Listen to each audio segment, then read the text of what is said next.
시간 제곱근의 대소와 무리수의 개념 두 가지를 공부하도록 하겠습니다. 자, 처음에 제곱근의 대소입니다. 제곱근의 대소는 루트를 쓰고 있는 수들의 크기를 비교하는 방법입니다. 자, 간단합니다. 자, 일단 여기 하나의 정사각형이 있고요. 넓이가 5입니다. 그럼 한 변의 길이가 얼마가 되겠습니까? 루트 5가 되겠죠. 왜냐하면 정사각형의 넓이는 한 변의 길이의 제곱이니까 루트 5가 돼야지만 5가 되겠죠. 그 다음에 한 변의 길이가 3인 넓이가 3인 정사각형이 있습니다. 5인 정사각형보다 작겠죠. 얘는 한 변의 길이가 루트 3이 되겠습니다. 자, 그럼 됐죠. 루트 5가 루트 3보다 길겠죠. 따라서 제곱근의 대소관계, 루트 안이 큰 것이 크겠죠. 자, 마찬가지로 루트 4분의 1과 루트 3분의 1이 있으면 얘가 더 크겠죠. 그리고 만약에 마이너스를 양변에 곱하면 역시 부등호가 바뀌게 되겠죠. 그래서 유리수의 대소관계처럼 루트 안이 크면 크게 되겠습니다. 제곱근의 대소관계.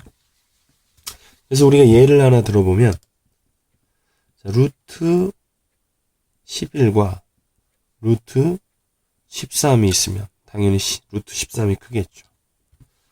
근데 이런 경우가 있습니다. 2분의 1이 있고요. 루트 3분의 1이 있습니다. 얘는 누가 더 클까요? 얘는 루트를 쓰고 있지 않고 얘는 쓰고 있습니다. 그럼 루트를 둘 다 쓰고 있거나 둘 다 쓰고 있지 않아야지 비교하기가 편하겠죠. 따라서 우리가 얘를 루트를 씌워보겠습니다. 어떻게 씌우면 되겠습니까? 우리 전 시간에 배웠죠. 자, 우리 루트의 제곱근의 성질에서 루트 10의 제곱 이런 것이 있었습니다. 이건 뜻이 무엇입니까? 10의 제곱의 양의 제곱근이죠. 제곱했을 때 10의 제곱이 되는 수는 누구냐 이거죠. 뭐가 되겠습니까? 네모는 당연히 10이 되겠죠. 따라서 얘는 10입니다. 루트와 제곱이 사라지게 되죠. 자, 이것을 거꾸로 생각하면 우리가 루트가 없는 수를 루트를 씌울 수가 있습니다. 루트를 씌울 때는 어떻게 합니까? 이 수를 제곱한 다음에 루트를 씌우면 된다는 얘기죠. 자, 이제 끝났습니다. 그럼 2분의 1을 루트를 씌우려면 어떻게 합니까? 2분의 1을 제곱해서 루트를 씌우면 되겠죠.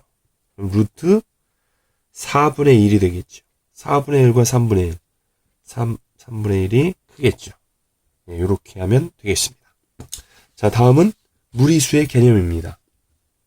자, 무리수의 개념에서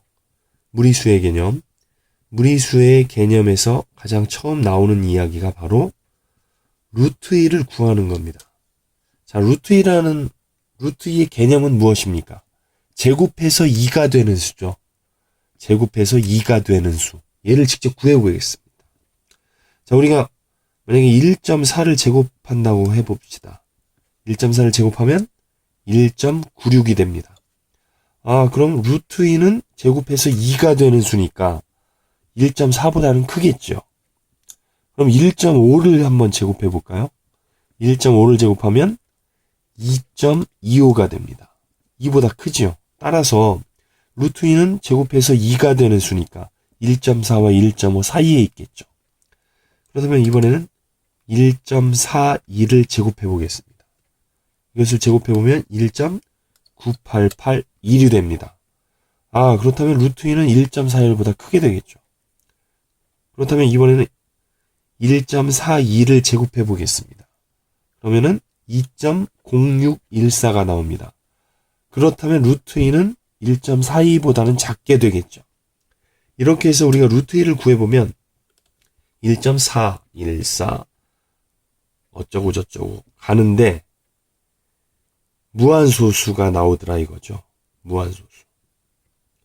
그런데 무한소수는 무한소수인데 순환하지가 않더라 이겁니다. 루트 2를 구해본 결과 순환하지 않는 무한소수가 나왔습니다. 자, 그럼 여기서 우리 2학년 때로 잠깐 되돌아가 보면 우리 2학년 때 처음에 순환소수를 배웠습니다. 어떤 소수가 이런 식으로 무한소수가 되는데, 이때 순환마디 반복되는 부분이 있으면 우리가 0.4땡 31땡 이렇게 표현을 했습니다. 그래서 999분의 431 이렇게 분수로 표현할 수가 있었습니다. 그래서 우리가 이놈을 유리수라고 했습니다. 자, 그런데 루트 2는 1.414 어쩌고저쩌고 가는데 순환마디가 없습니다. 순환마디가 없습니다. 순환마디가 없다는 얘기는 분수로 나타낼 수가 없습니다. 분수로 나타낼 수 없다는 얘기는 유리수가 아니라는 것입니다. 자, 여기서 이 새로운 수를 우리가 무리수라는 이름을 짓게 되는 것입니다. 그럼 우리가 무리수의 정의를 어떻게 하면 되냐면, 우리가 지금 이 살펴본 결과를 토대로 정의를 말해 보겠습니다. 일단 무리수는 순환하지 않는 무한소수입니다. 순환하지 않는 무한소수. 무한소수인데 순환마디가 없는 거죠. 그 다음에 이렇게 이야기해도 됩니다. 유리수가 아닌 수. 이따 이야기하겠지만 실수는 유리수와 무리수로 이루어져 있습니다. 같은 방법으로 분수로 표현할 수 없는 수. 이것이 바로 무리수가 되겠습니다. 또 한 가지 더 말해보면 루트가 안 벗겨지는 수. 루트 2 같은 것은 루트를 이용하지 않고서는 표현할 수가 없다는 이야기죠.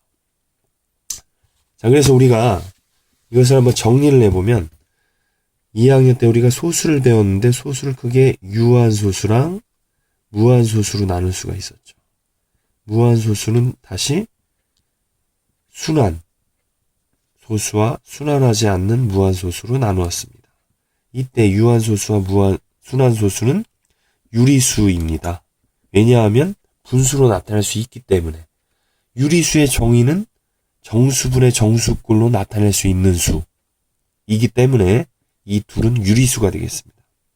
그렇지만 순환하지 않는 무한소수는 분수로 표현할 수가 없습니다. 순환마디가 없기 때문에. 그래서 우리가 이놈을 무리수라고 하는 것입니다.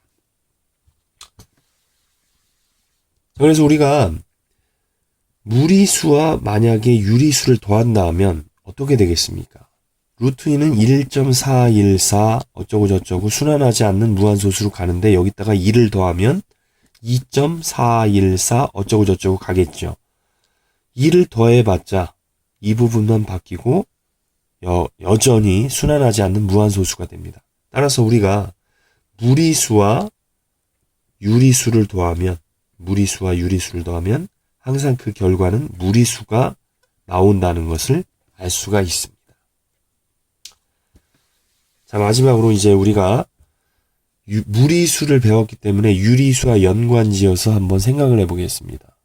우리가 처음에 초등학교 때 배운 수가 자연수지요. 거기에다가 0, 음의정수를 합해서 우리가 중학교 1학년 때 정수라는 것을 배웠습니다. 그리고 정수가 아닌 유리수. 정수가 아닌 유리수 무엇이 있습니까? 2분의 1, 마이너스 0.3 이런 것들이 있죠. 얘들을 합쳐서 우리가 유리수라고 불렀습니다. 2학년 때 유리수를 다 배운 것이죠. 그 다음에 오늘 배운 무리수. 유리수와 무리수를 통틀어서 우리가 실수라고 합니다. 실제로 존재하는 모든 수.